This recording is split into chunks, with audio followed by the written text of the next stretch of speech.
Hello hi ನಮಸ್ಕಾರ. ಎಲ್ಲರೂ ಹೇಗಿದ್ದೀರಾ? ಐ ಹೋಪ್ ಎಲ್ಲರೂ ಚೆನ್ನಾಗಿದ್ದೀರಾ ಅಂತ ಭಾವಿಸ್ತೀನಿ. ನಾನು ಕೂಡ ತುಂಬ ಚೆನ್ನಾಗಿದ್ದೀನಿ ನಿಮ್ಮೆಲ್ಲರ ಆಶೀರ್ವಾದದಿಂದ. Welcome back to Aditya Abhi blogs YouTube channel. ಏನಪ್ಪ ಇದು ಇಷ್ಟು ಬೇಗ ಎದ್ದು ಏನು ಮಾಡ್ತಿದ್ದಾರೆ ಅಂತ ಅಂದ್ಕೊತಿದ್ದೀರಾ? ಎಸ್, ಇದು ಮಂಗಳವಾರದ ಬ್ಲಾಗ್ ಆಗಿರುತ್ತೆ. ಮಂಗಳವಾರ ರಾಯರ ಆರಾಧನೆ ಮಾಡಿಸ್ಬೇಕು ಮನೆಯಲ್ಲಿ ಅಂತ ಹೇಳಿ ನಾನು ಡಿಸೈಡ್ ಮಾಡಿದಂಥದ್ದು. ಭಾನುವಾರ ಅಥವಾ ಶನಿವಾರ ಮಾಡಿಸೋಣ ಅಂದ್ಕೊಂಡ್ವಿ. ಶನಿವಾರ ಮಾಡಿಸೋದಕ್ಕೆ ಲಕ್ಷ್ಮಿ ಎಲ್ಲ ಕೂರಿಸಿದ್ರಿಂದ ಮಾಡಿಸೋದಕ್ಕೆ ಸ್ವಲ್ಪ ಅನ್ಕಂಫರ್ಟಬಲ್ ಆಗುತ್ತೆ, ಆಗಲ್ಲ ಅಂತ ಹೇಳಿ ನಾವೇನು ಮಾಡಿದ್ವಿ, ಇನ್ನು ಭಾನುವಾರ ಮನೆಯೆಲ್ಲ ಭಾನುವಾರ ಮಾಡಿಸೋಣ ಅಂದರೆ ಮನೆಯೆಲ್ಲ ಕ್ಲೀನ್ ಮಾಡಬೇಕಿತ್ತು. ಮತ್ತು ಲಕ್ಷ್ಮಿ ಎಲ್ಲ ಕೂರಿಸಿದ್ರಿಂದ ಅದನ್ನೆಲ್ಲ ತೆಗಿಯೋಷ್ಟರಲ್ಲಿ ನನಗೆ 1:30-2 ಗಂಟೆ ಆಗೋಯಿತು. ಮತ್ತು ನನಗೆ ಟೈಮ್ ಆಗೋಯಿತು, ಮಾಡೋಕ್ಕಾಗಲಿಲ್ಲ. ಸೊ ಅದರಿಂದ ಸೋಮವಾರ ಮಾಡೋದು ಬೇಡ, ಮಂಗಳವಾರ ಮಾಡಿ ಸಂಕಷ್ಟ ಇದೆ ಮಾಡಿ ಅಂತ ಹೇಳಿದರು ನಮಗೆ ರಾಯರ ದೇವಸ್ಥಾನದಲ್ಲಿ. ಸೊ ಆದ್ದರಿಂದ ನಾನು ಮಂಗಳವಾರ ಇಟ್ಕೊಂಡಿದ್ದು, ರಾಯರದ್ದು ಆರಾಧನೆ ನಮ್ಮ ಮನೆಯಲ್ಲಿ ಇಟ್ಕೊಂಡಿದ್ದೆ. ತುಂಬ ಚೆನ್ನಾಗಾಯಿತು. ಅದಕ್ಕೋಸ್ಕರ ನಾವು ಮತ್ತು ನಮ್ಮಪ್ಪ ಇಬ್ಬರೂ ಮಾರ್ಕೆಟ್ಗೆ ಹೋಗಿ ಹೂವು ತರೋಣ ಅಂತ ಹೋದ್ವಿ. ಸೀರಿಯಸ್ಲಿ ನನಗೆ ಮಾರ್ಕೆಟ್ಗೆ ಹೂವು ತರಕ್ಕೆ ಹೋದ್ಮೇಲೆ ಏನು ಅನ್ನಿಸ್ತಪ್ಪ ಅಂತ ಅಂದರೆ, ವರಮಹಾಲಕ್ಷ್ಮಿ ಹಬ್ಬದ ದಿನ ಯಾವುದೇ ಕಾರಣಕ್ಕೂ ಹಬ್ಬ ಮಾಡಬಾರ್ದು ಅಂತ ಅನ್ನಿಸ್ಬಿಡ್ತು. ಯಾಕೆ ಅಂತಂದರೆ ಅಷ್ಟು ಚೀಪಾಗಿ ಸಿಕ್ತು ಹೂವು ನಮಗೆ. ಎಷ್ಟು ಚೀಪಾಗಿ ಸಿಕ್ತು ಅಂತಂದರೆ, ನನಗೆ ಈ ಥರ ಇಷ್ಟು ಹೂವು ವರಮಹಾಲಕ್ಷ್ಮಿ ಹಬ್ಬ ಆಗಿದ್ದು 1 ವಾರಕ್ಕೆ ಇಷ್ಟು ಕಡಿಮೆಗೆ ಹೂವು ಸಿಗುತ್ತೆ ಅಂತಂದರೆ, 1 ವಾರ ಆದಮೇಲೆ ಹಬ್ಬ ಮಾಡಿದ್ರೆ ಹಬ್ಬದಲ್ಲಿ ತುಂಬ ಹೂವನ್ನ ಹಾಕ್ಬೋದು, ವೆರೈಟಿ. ಸೊ ಅದನ್ನೆಲ್ಲ ನಾನು ಇದು ಮಾಡಿಕೊಂಡು ಮತ್ತು ಮನೆಯೆಲ್ಲ ಕ್ಲೀನ್ ಮಾಡಿ ಫ್ರೆಶ್ ಅಪ್ ಆಗಿ ರೆಡಿ ಆಗಿ ಅಭಿಷೇಕಕ್ಕೆ ಅಂತ ಎಲ್ಲ ರೆಡಿ ಮಾಡ್ತಾ ಇದ್ದೆ. ನಾನು ಎಲ್ಲ ರೆಡಿ ಮಾಡಿ ಕೊಟ್ಟೆ. ರಾಯರಿಗೆ ಬಂದು ಮ್ಯಾಂಗೋ ಮಾವಿನ ಹಣ್ಣನ್ನು ಅರ್ಪಣೆ ಮಾಡೋದ್ರಿಂದ ತುಂಬ ಪ್ರಿಯವಾಗಿರ್ತಾರೆ, ತುಂಬ ಇಷ್ಟ ಅವರಿಗೆ ಅಂತ ಹೇಳ್ತಾರೆ. ಸೊ ನೋಡಿ, ಇಷ್ಟು ಹೂವನೂ ಕೂಡ ಎಷ್ಟು ಕಡಿಮೆ ಸಿಕ್ತು ಅಂತ ಅಂದರೆ ನಿಜವಾಗ್ಲೂ ನನಗೆ ತುಂಬ ಖುಷಿ ಆಯಿತು ಅಷ್ಟೊಂದು ಹೂವನ ನೋಡಿ. ಇನ್ನು ನನ್ನ ಮಗನಿಗೆ ನಾನು ರಾಯದು ಅಭಿಷೇಕ ಎಲ್ಲ ಮಾಡ್ಕೊಪ್ಪ ಅಂತ ಹೇಳಿದೆ. ಅವನೆಲ್ಲ ಅಭಿಷೇಕ ಎಲ್ಲ ಮಾಡ್ಕೊಂಡ. ಅವನ ಕಡೆ ಅಭಿಷೇಕ ಮಾಡ್ಕೊತಾ ಇದ್ದೆ. ಇನ್ನು ನನಗೆ ಟೈಮ್ ಆಗೋಗ್ಬಿಡುತ್ತೆ ಅಂತ ಹೇಳಿ ಅವ್ನಿಗೆ ಅಭಿಷೇಕ ಕೊಟ್ಟು ನಾನು ಇನ್ನು ಅಲಂಕಾರ ಮಾಡ್ಕೊತಾ ಇದ್ದೆ. ನೀಟಾಗಿ ಎಲ್ಲನೂ ನೀಟಾಗಿ ಅಲಂಕಾರ ಮಾಡ್ಕೊಂಡಿದ್ದಂಥದ್ದು.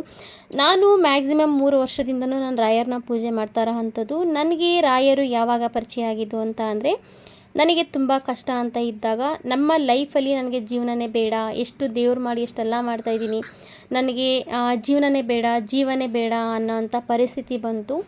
ಅಂಥ ಪರಿಸ್ಥಿತಿ ಬಂದಾಗ ನನಗೆ ರಾಯರ ಪರಿಚಯ ಆಯಿತು. ನಾನು ಫಸ್ಟ್ ಟೈಮ್ ನಾನು ರಾಯರ ಮಠಕ್ಕೆ ಮಂತ್ರಾಲಯಕ್ಕೆ ಹೋಗಿದ್ದು ಫಸ್ಟ್ ಟೈಮ್ ಮಂತ್ರಾಲಯಕ್ಕೆ ಹೋಗಿದ್ದು ಅಂತಂದರೆ, ಆ ಟೈಮಲ್ಲಿ ನನ್ನ ಮಗನಿಗೆ ತುಂಬ ಕ್ರಿಟಿಕಲ್ ಕಂಡೀಷನಲ್ಲಿ ಹೋಗಿದ್ದಂಥದ್ದು. ಹೋದಾಗ ತುಂಬ ಜನ ನನಗೆ ಮಾತಾಡಿದ್ದು ಉಂಟು. ಈ ಕಂಡೀಷನಲ್ಲಿ, ಈ ಥರ ಸಿಚುವೇಷನಲ್ಲಿ ಈ ಥರ ಇಟ್ಕೊಂಡು ನೀವು ಹೋಗಬೇಕಿತ್ತಾ ಮಾಡಬೇಕಿತ್ತಾ ಅಂತೆಲ್ಲ ಮಾತಾಡಿದರು. ಆ್ಯಂಡ್ ಅವನು ಕೆಲವೊಂದು ಸೇವೆಗಳನ್ನ ಮಾಡಿಸೋವಂಥ ಟೈಮಲ್ಲೂ ಅಷ್ಟೇ, ಈ ಒಂದು ಕಂಡೀಷನಲ್ಲಿ ಇಷ್ಟೊಂದು ಸೇವೆ ಮಾಡಿಸ್ತೀಯ ಅವನ ಕೈಲಿ, ಹಾಗೆ ಹೀಗೆ ಅಂತೆಲ್ಲ ಮಾತಾಡಿದ್ರು. ಆದರೂ ಅದರಲ್ಲಿ ಗ್ರೇಟ್ ಏನು ಹೇಳಬೇಕಪ್ಪ ಅಂತಂದರೆ, ನನ್ನ ಮಗ ತುಂಬ ಧೈರ್ಯವಂತ ಅಂತಲೇ ಹೇಳ್ಬೋದು. ತುಂಬ ಧೈರ್ಯವಾಗಿ, ಇಲ್ಲ ನಾನು ಮಾಡ್ತೀನಿ, ನಾನು ಇರ್ತೀನಿ, ನಾನು ಬಿಡ್ತೀನಿ, ನಾನು ಮಾಡ್ತೀನಿ, ಅಮ್ಮ ನೀನು ಏನೇ ಅರ್ಕೆ ಮಾಡ್ಕೊಂಡಿದ್ರು ಹೇಳು, ನಾನು ಮಾಡ್ತೀನಿ, ನಾನು ತೀರಿಸ್ತೀನಿ ಅಂತ ಹೇಳಿ ನನ್ನ ಜೊತೆಗೆ ತುಂಬ ಸಪೋರ್ಟ್ ಮಾಡಿ ಒಂದೊಂದೇ ಹರಕೆನ ತೀರಿಸ್ಕೊಂಡು ಬಂದರು ನನ್ನ ಮಗನೂ ಕೂಡ. ಆ್ಯಂಡ್ ನಾನು ಪೂಜೆರಿಗೆಲ್ಲ ರೆಡಿ ಮಾಡ್ಕೊಳ್ಳೋವಂಥ ಟೈಮಲ್ಲಿ ನಮ್ಮ ಅಪ್ಪನೂ ಕೂಡ ತುಂಬಾ ಸಹಾಯ ಮಾಡಿದ್ರು. ನೋಡಿ, ನಾನು ಅಷ್ಟು ಬೇಗ ಎದ್ದು ಮಾರ್ಕೆಟ್ಗೆ ಹೋಗಿ ಹೂವು ತಂದು ಮನೆಯೆಲ್ಲ ಕ್ಲೀನ್ ಮಾಡಿ ಎಲ್ಲ ಮಾಡೋಷ್ಟರಲ್ಲಿ ನಿಜವಾಗ್ಲೂ 6 ಗಂಟೆನೇ ಆಗೋಯಿತು, ಟೈಮೇ ಆಗೋಯಿತು. ನನಗೆ ತುಂಬ ಒಂಥರ ಏನೋ ಒಂಥರ ನನಗೆ ಈ ಪೂಜೆ ಮತ್ತು ದೇವರಿಗೆ ಅಲಂಕಾರ ಮಾಡೋದು ಅಂತ ಅಂದರೆ ಟೈಮ್ ಹೋಗೋದೇ ಗೊತ್ತಾಗೋದಿಲ್ಲ. ಆ್ಯಂಡ್ ಆಮೇಲೆ ಎಷ್ಟು ಹೂವು ಇದ್ದರೂ ನನಗೆ ಸಾಕಾಗೋದಿಲ್ಲ, ಎಷ್ಟು ಟೈಮ್ ಇತ್ತು ಅಂದರೂ ನನಗೆ ಸಾಕಾಗೋದಿಲ್ಲ, ಅಷ್ಟು ಒಂದಿದು. ಇನ್ನು ಬೆಳಗ್ಗೆನೇ ಎಲ್ಲ ನಾನು ರೆಡಿ ಮಾಡಿ ಪೂಜೆಗೆಲ್ಲ ರೆಡಿ ಮಾಡಿ ನಾನು ಪೂಜೆ ಮಾಡಿಕೊಂಡೆ. ನಾನು ಪೂಜೆನ ನೀಟಾಗಿ ಮಾಡ್ಕೊಂಡಿದ್ದಂಥದ್ದು ನನಗಂತೂ ಸಿಕ್ಕಾಪಟ್ಟೆ ಇಷ್ಟ ಆಯಿತು. ಅಂದರೆ ಫಸ್ಟ್ ಟೈಮು 3 ವರ್ಷದಿಂದ ರಾಯರನ್ನ ಪೂಜೆ ಮಾಡಿ ನಾನು ಫಸ್ಟ್ ಟೈಮ್ ರಾಯರ ಆರಾಧನೆನ ಮಾಡಿಸ್ಬೇಕು, ಪಾರಾಯಣ ಮಾಡಿಸ್ಬೇಕು ಅಂತ ಅಂದ್ಕೊಂಡಿದ್ದಂಥದ್ದು. ನಾನು ದೇವಸ್ಥಾನಕ್ಕೆ ಹೋಗಿ ಎಲ್ಲ ಕೇಳಿದಾಗ ನಾನು ಫಸ್ಟ್ ಟೈಮ್ ಮಾಡಿಸ್ತಾ ಇದ್ದೀನಿ, ಏನು ಮಾಡಬೇಕು ಹೇಗೆ ಮಾಡಬೇಕು ಅಂತ ನನಗೆ ಗೊತ್ತಾಗ್ತಾ ಇಲ್ಲ, ಏನು ಮಾಡೋದು ಅಂತ ಕೇಳಿದಾಗ, ನೀವು ಮನೆಯಲ್ಲಿ ಎಷ್ಟು ವರ್ಷದಿಂದ ಪೂಜೆ ಮಾಡ್ತಿದ್ದೀರಾ ಅಂತೆಲ್ಲ ಕೇಳಿದ್ರು.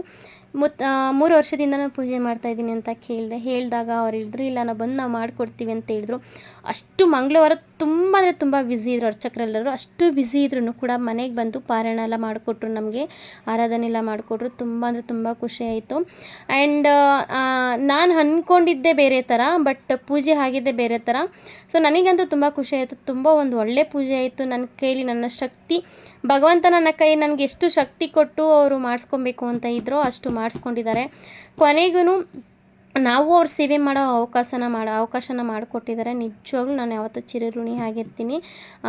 ಮತ್ತು ನನ್ನ ಅಮ್ಮನಿಗೂ ಅಷ್ಟೇ, ನನ್ನ ಮನೇಲಿರೋವಂಥ ದೇವ್ರಿಗೂ ಅಷ್ಟೇ, ಅವರು ನನ್ನ ಕೈಲಿ ಅವ್ರು ಸೇವೆ ಮಾಡಿಸ್ಕೊತಿದ್ದಾರೆ ಅಂದರೆ ನನಗೆ ತುಂಬ ಖುಷಿಯಾಗುತ್ತೆ. ಎಲ್ಲರಿಗೂ ಇಂಥ ಅವಕಾಶ ಸಿಗೋದಿಲ್ಲ, ನನಗೆ ಸಿಕ್ಕಿದೆ. ಅಷ್ಟೇ ಪೇಷನ್ಸಿಂದ ನಾನು ಮಾಡ್ತೀನಿ. ಏಕೆಂದರೆ ನನಗೆ ದೇವ್ರನ್ನ ಬಿಟ್ಟರೆ ಬೇರೆ ಯಾರನ್ನೂ ನಂಬೋಕ್ಕಾಗೋದಿಲ್ಲ.